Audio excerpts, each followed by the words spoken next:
There's a lot of stories about cryptids and creatures and little critters running around these hills. I've heard a bunch of them over the years. This one might be my favorite. You might have heard this one before. My name is Joel Brashear, and I am, among a few other things, an Appalachian storyteller. I've heard this one all my life. It's called TaleyPo. There was a man and a woman that lived way up in the hills.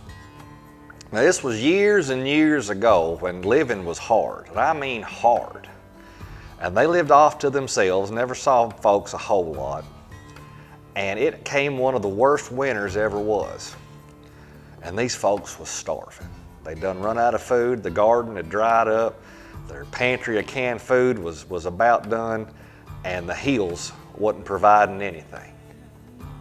The man came home one day, he'd been out hunting, and the wife said, "I don't see no squirrels or rabbits." He said, "I didn't see a thing out there. Nothing's jumping, nothing's moving, there ain't a thing to eat."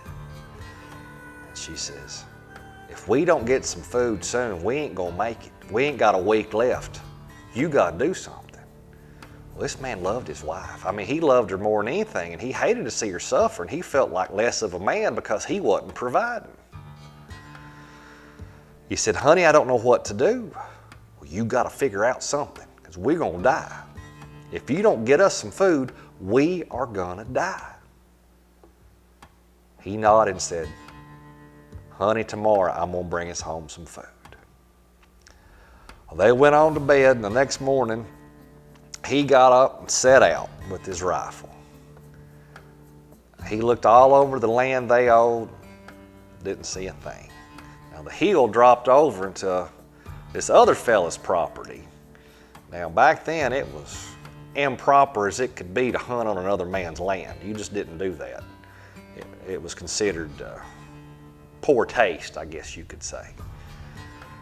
But these folks was starving. They didn't have any other options. So this feller, he crept down a little trail. Even over here, he wasn't finding nothing. He hunted all day, way up to the afternoon. Finally, he found the old log. He just plopped down on it. He's tired. Belly was growling.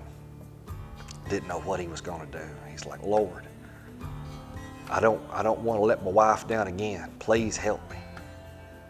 About that time, he saw some movement off in the distance.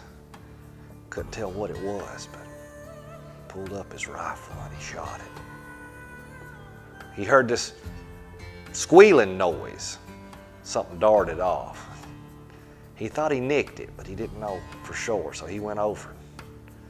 There on the ground was a big tail, almost like off of a beaver or something, but it had a big hunk of meat on it. He's like, "Oh, we're saved. This'll keep us going for a little bit for sure." He took that tail on home and took it to his wife and showed her. Says, "Honey, look, we're saved. I've got us some meat." She said, "What is that?" He said, "I don't know and I don't care. There's meat on it. You can cook it up and we can eat it." She said, "That's fine. I'll make us a stew." She put it in a pot. After she cleaned it up, they ate every bit of it. Every bit. Their bellies were full for the first time, and neither one of them knew how long. They crawled into bed.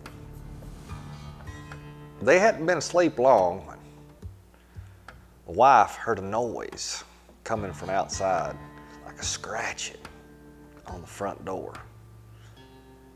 There's a voice, low and slow, said, "TaleyPo, TaleyPo, I want my TaleyPo." "Old man, get up. Old man, get up. I hear something. There's somebody out there." "What are you talking about?" He's half asleep. He don't want to fool with this. "There's somebody out there on the porch. I done heard them." He knows better than to argue, so he gets up, grabs a light, goes out there, looks around, don't see nothing. It's like, "You're crazy. You've got food in your belly. You had a bad dream. That's all this is." She's like, "I know I heard something." They go back to bed. They ain't asleep long.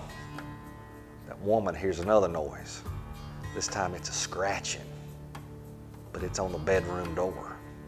And there's a voice, low and slow, says, "TaleyPo, TaleyPo, I want my TaleyPo."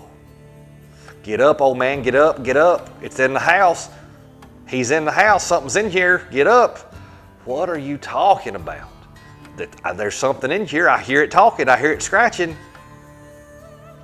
He knows better than to argue, so he gets up, he gets a light, he goes looking around. Don't see nothing, don't hear nothing. He's like, "You had a bad dream, you got your belly full, that's all that's going on." She ain't having none of it, but she lays back down. They ain't asleep very long at all. She hears a noise again. This time there's a scratching at the foot of the bed. And a voice, low and slow. "TaleyPo, TaleyPo, I want my TaleyPo."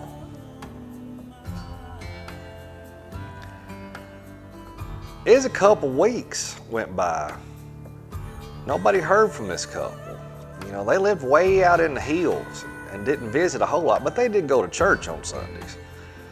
And his brother got a little worried about it when they didn't show up on the second Sunday.